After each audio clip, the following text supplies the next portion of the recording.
Mi alma tiene sed de Dios.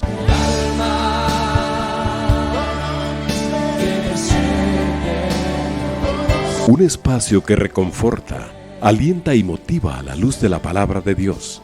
Un espacio de clamor e intercesión por todos aquellos que hoy necesitan una palabra de aliento de parte del Dios Todopoderoso.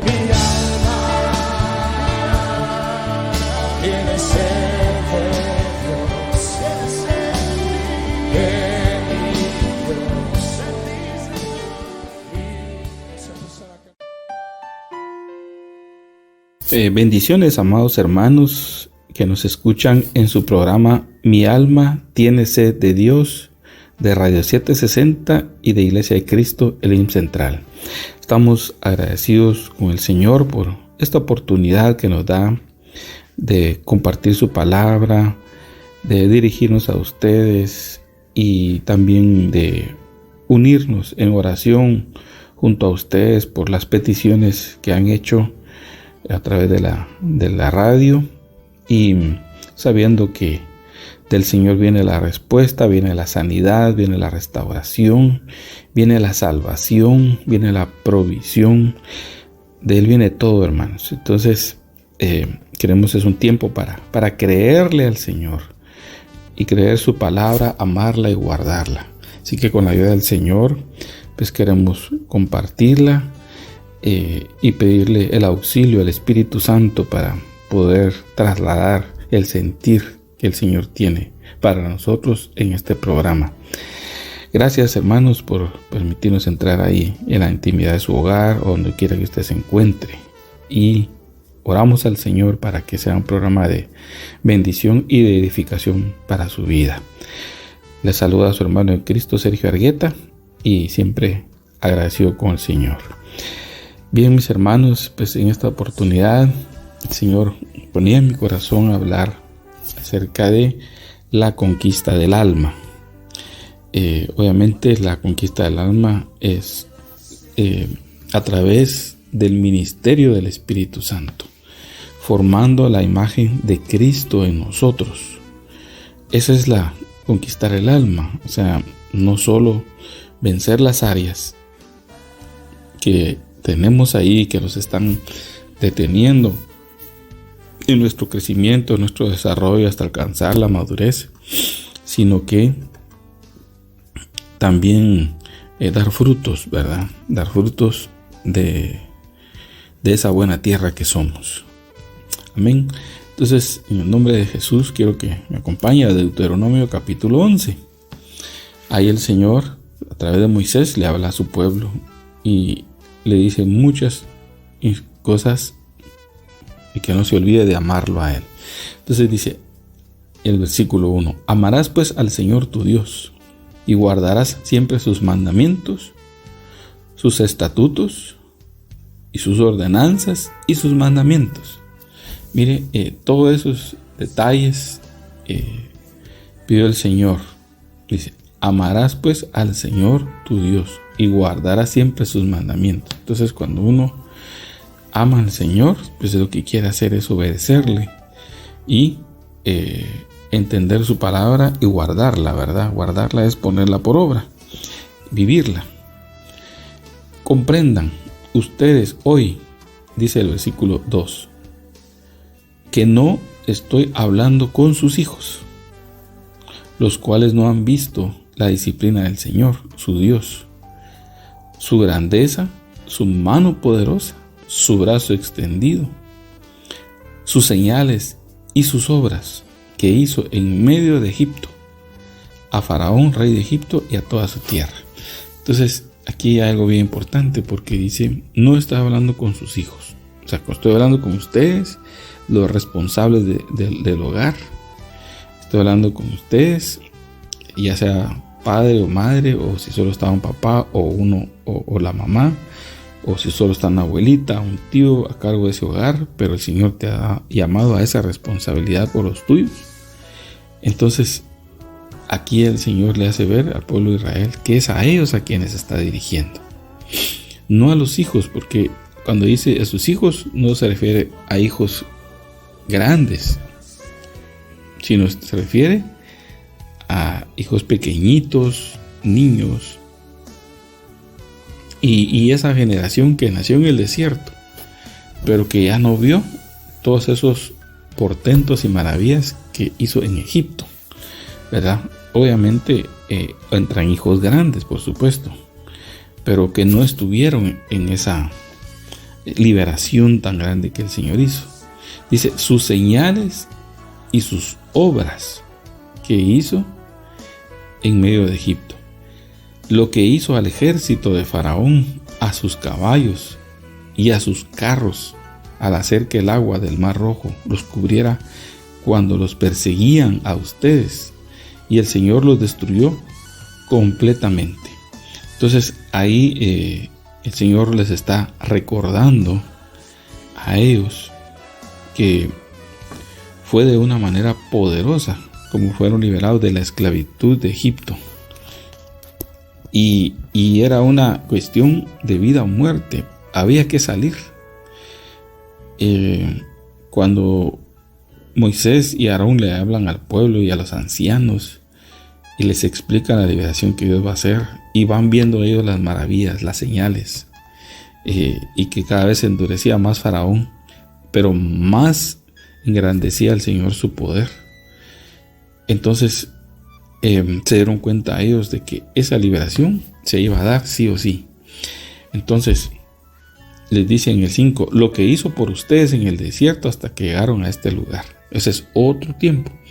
Entonces aquí tenemos que entender primero que el Señor de Egipto es sacarnos de Egipto, nuestro Dios, o sacarnos del mundo como lo traemos hoy a este tiempo. No es algo de la iniciativa nuestra, hermanos. No es algo que a nosotros nos ocurrió y fuimos inteligentes como para dejar el mundo. No. Fue un plan del Señor. El plan de salvación dice que fue elaborado en el corazón del Padre, hablado con el Hijo y el Espíritu Santo. O sea, eso se planeó en el cielo. El evangelio que hoy tenemos se planeó en el cielo para la salvación nuestra de hoy y de los siglos pasados, en los cuales el Señor se ha manifestado para salvar a su pueblo. No habría otra forma sobrenatural de sacarnos de la esclavitud del mundo, del pecado, si no era a través de la experiencia del nuevo nacimiento que el Señor hizo por la obra de Jesucristo.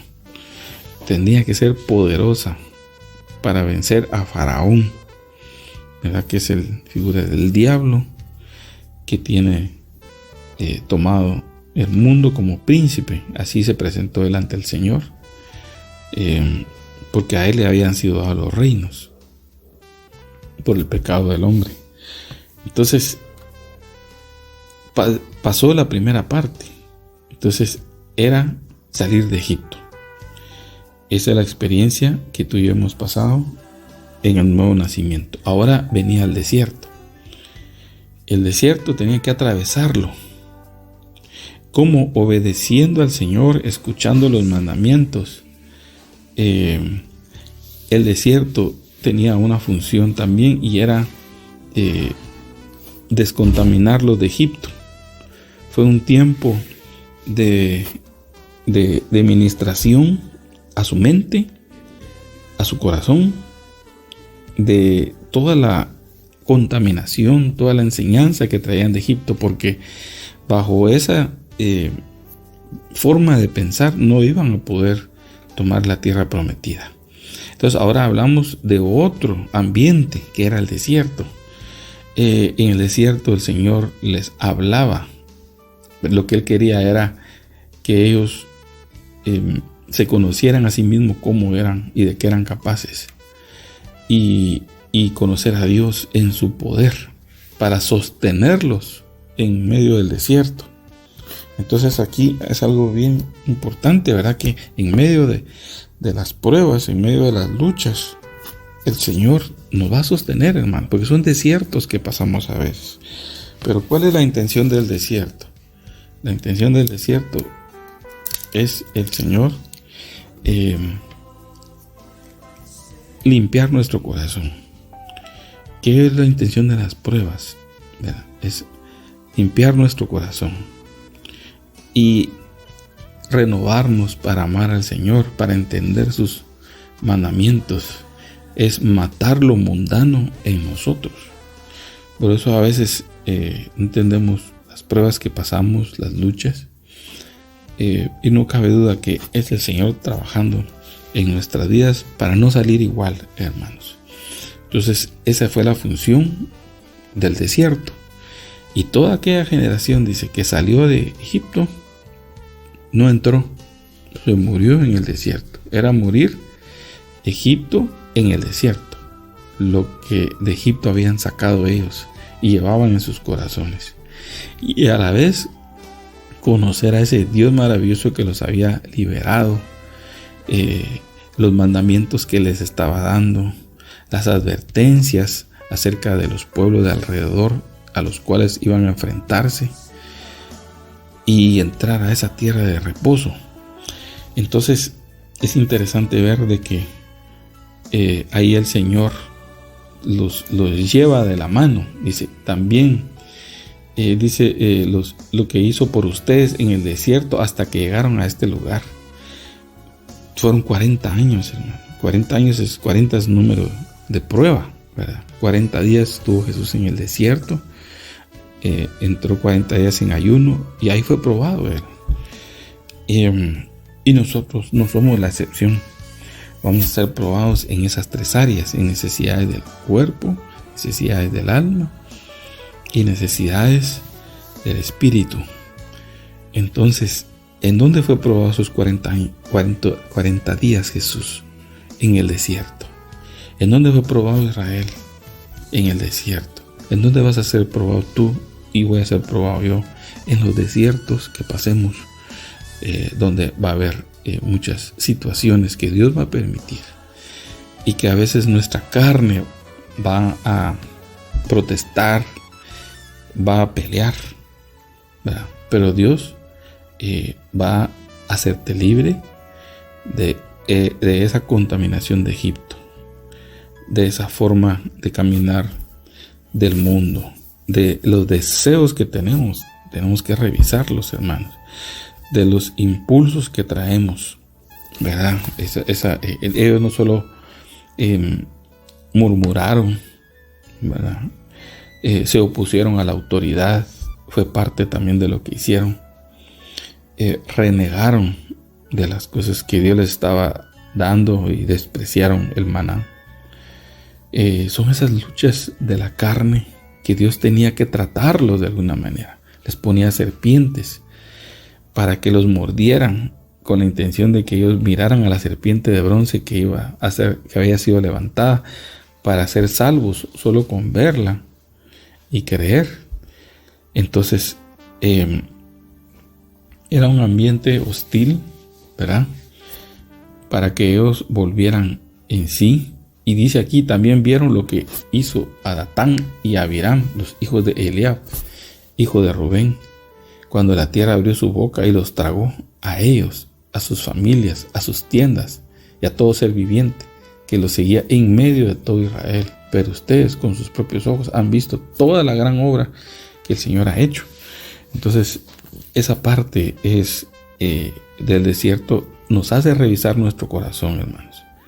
Y es tremendo cuando nos conocemos y nos damos cuenta de que somos capaces de hacer. A veces oponernos al Señor, como hicieron ellos, ¿verdad? Por ejemplo, la rebelión de Coré y otros más ahí. Era una oposición a la autoridad, porque ellos dijeron: ¿acaso solo por medio de Moisés y Aarón habla Dios? Como quien dice, nos cansamos de ustedes, ¿verdad? Pero el Señor los respaldó. Entonces tenemos eso en nuestro corazón, de oponernos a la autoridad. Y ahí es donde entra pues la obra del Espíritu Santo, trabajando en nuestros corazones para poder, Señor, hacernos entender de que debemos depender de Él, ¿verdad? Para muchas veces despojarnos de cosas que no queremos, pero en medio de la prueba del Señor entendemos que Dios nos la pide.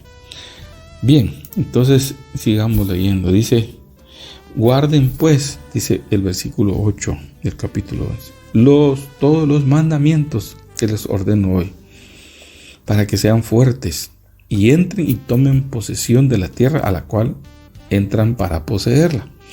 Entonces, en el desierto, ellos también recibieron los mandamientos, tuvieron que aprender el significado de cada mandamiento y entender cómo iba a ser el encuentro de ellos con el Señor, si fallaban, porque todo eso lo tenían que tener bien claro antes de poseer la tierra. Y dice, para que ellos conocieran esos mandamientos y para que prolonguen sus días en la tierra que el Señor juró dar a sus padres y a su descendencia, una tierra que emana leche y miel, dice. Porque, y aquí viene la aclaración, porque dice, porque la tierra a la cual entras para poseerla, dice, no es como la tierra de Egipto. Y miren cómo era la tierra de Egipto, de donde ustedes vinieron, donde sembrabas tu semilla y la regabas con el pie como una huerta de hortalizas. O sea, era una tierra fértil, ¿verdad? Cerca estaba el Nilo, entonces ahí era una tierra fértil, pero no era así la tierra que el Señor le iba a entregar a ellos. Por eso dice, no es como la tierra de Egipto. Y a veces creemos que es más fértil la tierra de Egipto, pero miren lo que dice el Señor en el versículo 11, sino que la tierra a la cual entran para poseerla, que era Canaán, dice, tierra de montes y valles, y bebe el agua de las lluvias del cielo. Es una tierra, dice, que el Señor tu Dios cuida. Los ojos del Señor tu Dios están siempre sobre ella, desde el principio hasta el fin del año. Entonces, miren, ¿cuál era la diferencia? Que el Señor estaba en esa tierra y que el Señor iba a cuidar esa tierra y que el Señor la iba a hacer prosperar esa tierra. Y dice que el Señor iba a velar en esa tierra todos los días del año. Y era una tierra, dice, de montes y de valles, ¿verdad? Ese es nuestro corazón, hermano. Ese es nuestro corazón, que tiene montes y tiene valles. Pero Dios envía agua del cielo, ¿verdad?, para que esa tierra sea fértil. O sea, es una dependencia de Dios en esa tierra totalmente, diferente a la tierra de Egipto. Por eso no hay comparación.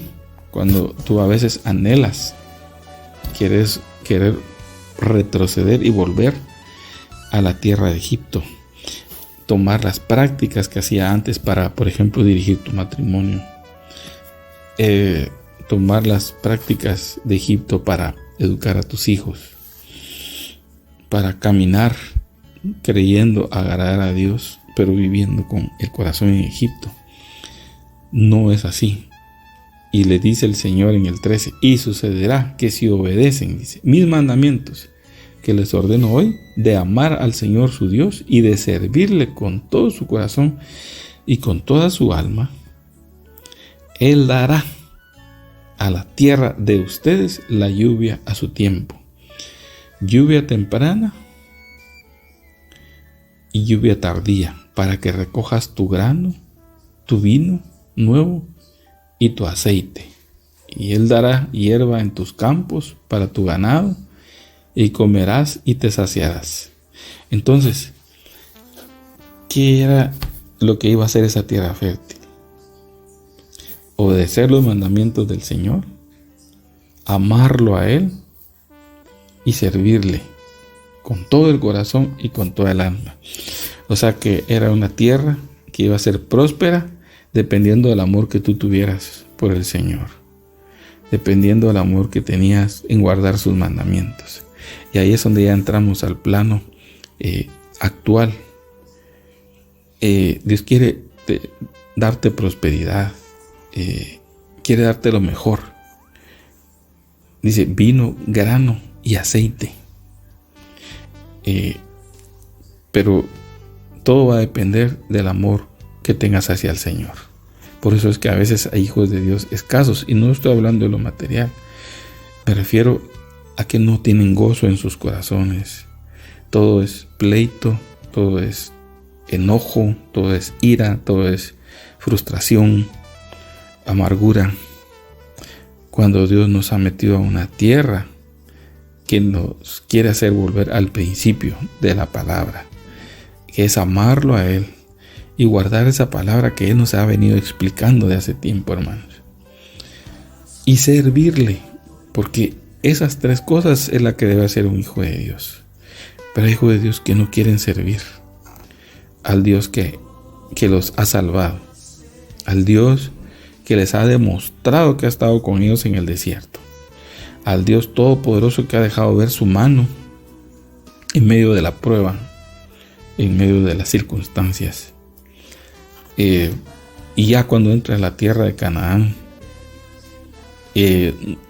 no aprovecha a que esa tierra, que es esa visitación del Espíritu a tu vida, metiéndote a una nueva dimensión en la cual tú puedes ir venciendo temores y venciendo tristezas. Entonces va acompañado del amor que tengas al Señor, porque esa es la medida. Y dice, y sucederá que si obedecen mis mandamientos que les ordeno hoy, de amar al Señor su Dios, dice, y de servirle con todo su corazón y con toda su alma, Él dará a la tierra de ustedes la lluvia a su tiempo. Es decir, te voy a hacer florecer, porque eso hace la lluvia, hermano. Y la lluvia tardía, ¿verdad? O sea que esa lluvia, que es la palabra, va a llegar a tiempo y va a llegar también hasta el final. Temprano y final. Para que recojas tu grano, es decir, vas a poder cosechar tu vino y tu aceite. Vas a sentir fortaleza en medio de las circunstancias, porque el mismo Espíritu te da testimonio que vienes agradando al Señor. Y de ahí dice, hará hierba en tus campos para tu ganado, y comerás y te saciarás. Es decir, eso es lo que el Señor quiere, saciar a su pueblo. Pero depende mucho la medida de amor que tengas por Él y por sus mandamientos. Dice, no sea que la ira del Señor se encienda contra ustedes y cierre los cielos y no haya lluvia y la tierra no produzca su fruto y pronto perezcan en la buena tierra que el Señor les da. Entonces, hermano, mire, tanta lucha. Primero salir de Egipto, que esa no fue lucha tuya, esa fue lucha del Señor, que con mano poderosa te sacó. Pero luego viene el desierto, vienen las pruebas y toda la cuestión, y todas las situaciones que enfrentamos, matando el Señor lo mundano en nosotros, la carne, para que en la tierra, que ya era tierra de abundancia, perecer, hermano, es como no haber hecho nada. Era una tierra en la cual el Señor ya tenía preparado vino y aceite, o sea, la unción del Espíritu, el gozo del Espíritu, para enfrentar cualquier circunstancia y no hacerte a la manera de los pueblos de alrededor, es decir, imitando a las prácticas mundanas, ¿verdad? Entonces dice, no sea que la ira del Señor se encienda contra ustedes y cierre los cielos y no haya lluvia y la tierra no produzca fruto. Quiere decir que el Hijo de Dios que ha aprendido a amar al Señor sobre todas las cosas, a seguir su palabra y amar su consejo y servirle por amor a ese Dios todopoderoso vivo por medio del sacrificio de Cristo, va a dar fruto. El Hijo de Dios que esté dando fruto es señal que está en la tierra de abundancia. Es señal que está en una buena tierra que el Señor les ha dado. El Señor no va a cerrar los cielos, no va a cerrar la lluvia. Va a seguir viniendo más unción, más vino y más grano y agua. Entonces, hermano, evalúate tú cómo estás, si estás fructificando, si ya no eres el mismo que antes y han pasado los años, sino que tu vida ha logrado ceder al Espíritu Santo en cuanto al carácter que tenías. Y a veces eso se prueba en el matrimonio, en la familia, con los hijos. La buena tierra tiene que dar fruto ahí. Entonces, es la forma como el Señor quiere hacerte fructificar en la tierra. Si tú estás dando fruto, estás en la tierra de abundancia. Dice, graben pues estas mis palabras en su corazón, porque todas esas son advertencias en Deuteronomio antes de entrar a la tierra, hermano. Entonces dice, grábenlas pues estas mis palabras en su corazón y en su alma. Átenlos como una señal en su mano y serán por insignia entre sus ojos. Es decir, en todo su ser, ¿verdad? Entonces, ver el poder de Dios, ver la manifestación de Dios, fructificar en la tierra, va condicionado a la obediencia y al amor por el nombre de Jesús. ¿Sí? Entonces, tenemos que conquistar esa alma que va a estar muchas veces ya ocupada por otras tribus, por así decirlo, como eran los jebuseos, los fereceos, los jerjeseos y otros más, pueblo de alrededor, que tenían sus prácticas, tenían sus divinidades, tenían sus dioses. Y vino el Señor y usando a Israel iba a matar a esos reyes y a esos pueblos para que Israel ocupara, porque era una tierra que fluye leche y miel, pero ya estaba ocupada. Fíjese que eso es lo interesante. El Señor los salvó de Egipto no para dejarlos en el desierto y ahí prosperar, no, ya tenía reservada una tierra, pero lamentablemente estaba ocupada. Pero ahí no era para lamentarse, sino que era entender de que el Señor les quería que ellos pelearan, que ellos trabajaran por esa tierra, pero sabiendo algo, que el Señor iba a estar con ellos. Dice, el alma puede quedar, dice, es decir, el alma es la parte, o si lo traemos a este tiempo, de que hay que conquistar esas áreas que muchas veces no hemos vencido. Tal vez tienes un carácter difícil y no puedes resolver las circunstancias en familia porque todo se vuelve pleito o discusión, y la forma como lo haces es con gritos de repente, o ha habido prácticas también de fornicación y no has podido salir de eso, sino que estás dañando tu matrimonio, metiéndote en otras relaciones ilícitas, ¿verdad? O te apoyas en el consejo de gente del mundo, tratando de buscar tal vez un aval del pecado. Entonces el alma se vuelve inestable y dice en Santiago, adúltera. Por eso dice aquí, ¿de dónde vienen los pleitos y las divisiones? Dice, lo voy a leer aquí en el capítulo 4 de Santiago. Dice, ¿de dónde vienen las guerras y los conflictos? Dice esta versión en las Américas. Entre ustedes.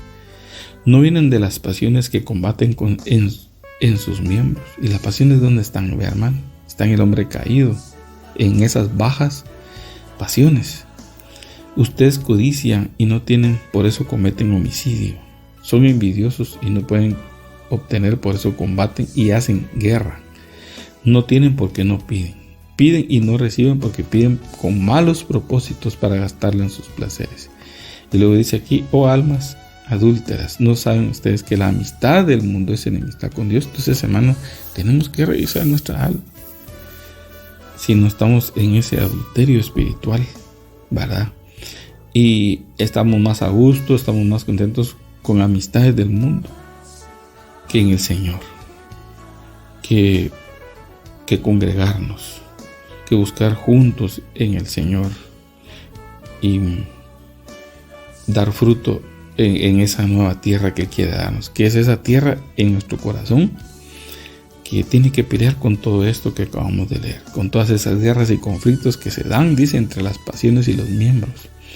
Por eso es que a veces vemos actitudes en nuestros miembros, y yo he escuchado hijos de Dios que están regresando a las actitudes que tenían en el mundo. Ahora dicen malas palabras como que fuera normal, y así se dirigen a sus hijos, a su familia, y si están enojados, oírlos hablar es de asombrarse, hermanos. Regresar al alcohol, lamentablemente está pasando eso. Tienes que revisar tu alma. Si no estás en un adulterio espiritual, o siendo inconstante, que es otra actitud del alma, o de repente tengas que romper con algunas cosas, donde tu alma se ha ligado a otros pactos, a otras relaciones que hiciste antes, y ahora no puedes desprenderte de ellas y estás volviendo a ellas. Y un ejemplo de esto es 1 Samuel 18:1-4, dice, cuando Jonatán, dice, hizo un pacto con David y su alma quedó atada. Y ese es un ejemplo bueno, porque era una amistad sana. Pero ese mismo poder que tiene un pacto que hacemos con otra persona en lo malo, también trae consecuencias y quedamos atados. Por eso tienes que venir al Señor para romper pactos que no te dejan unirte a tu esposa, no te dejan unirte a tus hijos, porque está la atadura con esa otra persona. Y entonces estamos reviviendo situaciones, sentimientos que está alejando el corazón primero del Señor y luego de tu familia. Entonces, pero yo creo que es un buen tiempo para que tú revises tu corazón y renuncies a esos pactos que muchas veces caemos, porque el alma cede fácilmente. Entonces tiene que estar el alma libre también de la amargura. No puedes estar constantemente así, como Job, que se puso en amargura, dice Job 3:20, que lo voy a buscar acá, porque es importante. Lo que estamos conociendo es el alma, hermano. ¿Por qué se da a luz al que sufre? Dice, y vida al amargado de alma. Así estaba él. ¿Y por qué razón? Porque dice que había perdido a sus hijos, sus casas, sus animales, y la enfermedad lo estaba matando. La verdad, tenía motivos fuertes para amargarse. Por eso decía él, ¿por qué se le deja vivir? Dice, al que sufre, y vida al amargado. ¿Por qué se da a luz al que sufre? Dice, no debería de estar en esta tierra. Pero déjame decirte, hermano, que el Señor para eso te metió a una tierra buena, porque ahí es donde quiere que fructifiques. Quiere hacerte libre. Tienes que pelear, no en tu fuerza, sino en la obra del Espíritu Santo, donde le puedas tú decir, Señor, examíname y examina mis intenciones. Yo ya no quiero ser un alma adúltera, un alma inconstante que lucha con las pasiones carnales que combaten dentro de mí, como Lot, que atormentaba su alma justa, dice, al ver las iniquidades de ellos. ¿Pero por qué no se salía, verdad? ¿Por qué estaba ahí? Porque estaba atado al dinero, a la riqueza, a los negocios. Entonces hay justos que sufren por malas decisiones. Pero para eso él dice, apareció el Hijo de Dios, para hacerte libre de eso, y te da primero claridad y te hace sentir que esa no es su voluntad, sino que su voluntad es que seas libre de eso y que des fruto. El fruto de Dios sana las relaciones con otros, con tus semejantes. El fruto de Dios bendice a otros. El fruto de Dios fortalece, libera cargas, porque ahí está el gozo, ¿verdad? Entre los frutos del Espíritu. Entonces, hermanos, por eso es que el Señor nos metió a una tierra que produce fruto, y es una tierra que Él cuida. Él no va a cuidar Egipto. Él no se va a ocupar de la gente que no quiere nada con Él. Él se va a ocupar de su tierra, de su pueblo, de sus almas. Por eso es que está trabajando en nosotros, está limpiando la casa. Probablemente estás ya todavía en un desierto y el Señor está hablando a tu corazón, pero lo que quiere hacer es que tu alma, por obediencia a la palabra, sea purificada, como dice 1 Pedro 1:22. Que por la obediencia a la palabra, tu alma y la mía sean purificadas. Y lo voy a leer, dice: porque Él estaba preparado desde antes de la fundación del mundo, Cristo, pero se ha manifestado en estos últimos tiempos por amor a ustedes. Ahí vamos nosotros, hermanos. Por medio de Él son creyentes en Dios, que lo resucitó de entre los muertos y le dio gloria, de manera que la fe y esperanza de ustedes sean en Dios, puesto que en obediencia a la verdad, y ahí viene el punto, hermano, ustedes han purificado sus almas para un amor sincero de hermanos. Entonces, hermano, ¿por qué no podemos tener a veces un amor sincero, sino un amor fraudulento, falso, verdadero, como debe ser? ¿Por qué no lo podemos tener? Porque el alma tiene que ser purificada y la palabra te viene hablando a tiempo. Ámense unos a otros entrañablemente de corazón puro, dice. Por eso es que viene prueba para eso, para poder agradar al Señor dando buenos frutos. Y termino, hermano, con 3 de Juan 1:2, que lo hemos mencionado mucho en los cultos, en diferentes reuniones, pero no ha dejado de tener vigencia. Dice aquí el apóstol Juan: amado, dice, ruego que seas prosperado en todo, así como prospera tu alma, y que tengas buena salud.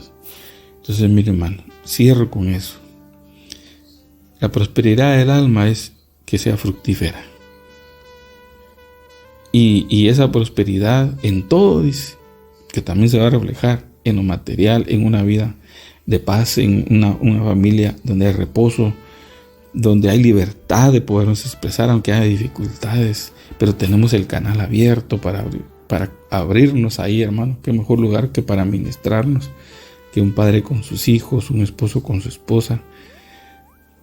Y dice, y que tengas buena salud.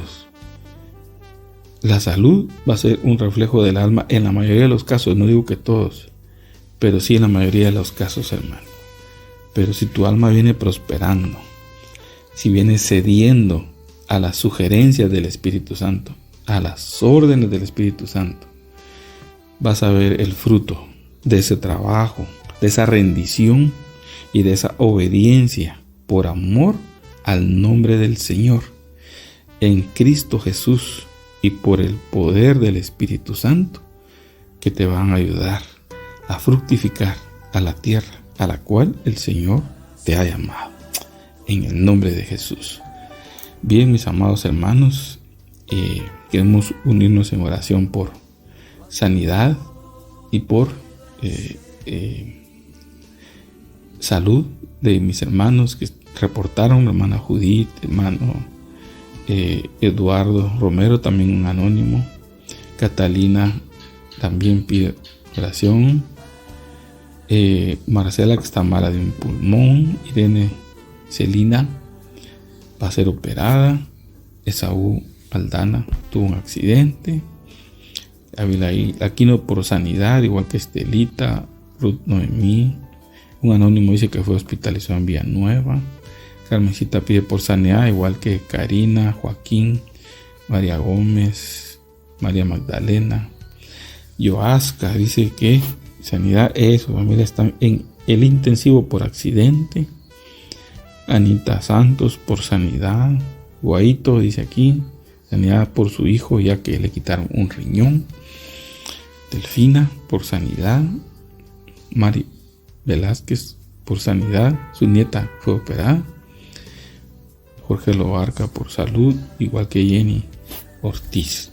Bien, mis hermanos, vamos a unirnos por estas necesidades que sobre todo el Señor ya escuchó, y Él va a obrar conforme a su poder y a su misericordia y a su propósito en cada vida.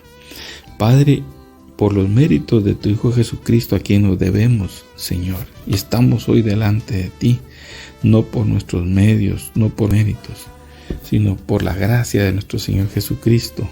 Venimos pidiéndote por cada una de estas necesidades, Señor, que hemos leído y que tú has escuchado, y que desde que antes que nuestros hermanos las escribieran, tú ya las conocías, Señor.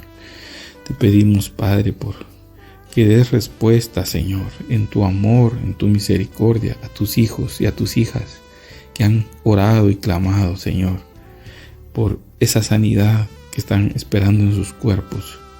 Sabemos que cuando tú tratas un cuerpo, estás tratando un alma también, Señor. Que les des entendimiento, qué es lo que tú quieres de ellos, Señor. Y tú lo que quieres es su corazón, su alma completa para ti, Señor. Bendecimos a mis hermanos. Padre, por favor, provéeles los medicamentos, provéeles para sus citas médicas, Señor, y proveas una sanidad completa para ellos, Padre, para la gloria de tu nombre, en el nombre de Jesús. Amén. Y Señor, también venimos pidiéndote por provisión económica para Carlos, Ruth Noemí, Karina, María, Virgilia, Marcela, Ceci, Cindy, Jocelyn, que piden por provisión. Padre, en el nombre de Jesús te pedimos, Señor, que abras las ventanas de los cielos para mis hermanos, Señor, que están pasando prueba, que están pasando escasez, que necesitan, Señor, de esa provisión para solventar compromisos, resolver sus necesidades. Padre Santo, venimos delante de ti, Señor. Tú te glorifiques, Señor, y ellos puedan glorificar tu nombre en medio de la necesidad que tienen, Señor. Háblales a sus vidas, Señor, en el nombre de Jesús. Amén. También, Señor, por salvación y liberación piden mis hermanos Astrid, Oscar, Joaquín, María Gómez, Joasca, Joel, Jorge, Virgilia, Ever, Daniel, Juan, Jaime, Juan Horacio, Jocelyn, Gaby, Nayerli, Susana y Jaime Meletz. Padre, en el nombre de Jesús, te pedimos, Señor amado, que te reveles a las vidas de mis hermanos, Señor, y los hagas libres de toda esclavitud. Señor, que ellos sientan su salvación cuando son, Señor, afrontados por ti, confrontados. Señor, que tú los salves, que reveles a tu Hijo Jesucristo en ellos, y que sepan, Señor, que la sangre de Cristo los limpia y los lava. En el nombre de Jesús. Amén. Y Señor, finalmente queremos pedirte por restauración personal y matrimonial de las familias, Señor, que reportaron, como Daniel, José David, Juan Carlos, María Josefina, Daril, Irene, Marcela, Sofía, Vitalina, Daniel y Josué, Elizabeth, Carlos, Ruth Noemí, María Magdalena, Joasca, Vigilio Ramos, Antonio de García, Jorge Cárdenas, Cansi y Jonathan. Padre, en el nombre de Jesús te pedimos, Señor amado, que Señor, obres poderosamente en estas familias, Señor, en estos hogares, que tienes restauración matrimonial, que lleves restauración familiar, Señor, restauración personal. Por favor, Señor, obra en ellos y en sus hijos, Padre, para que haya una buena y sana relación delante de ti, donde tu nombre se glorifique, porque tú eres, Señor, el que une a las familias. Como nos has unido a nosotros a ti, Señor, que podamos unirnos a ti en todo, Padre. Lo pedimos, Señor, en el nombre de tu Hijo Jesucristo, nuestro Señor y nuestro Salvador. Amén y amén.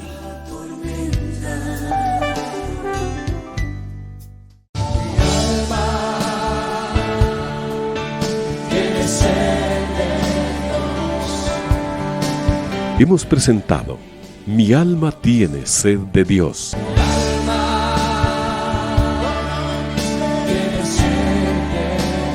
Te invitamos a escuchar nuestra próxima audición cuando nuevamente estaremos delante del Señor exclamando: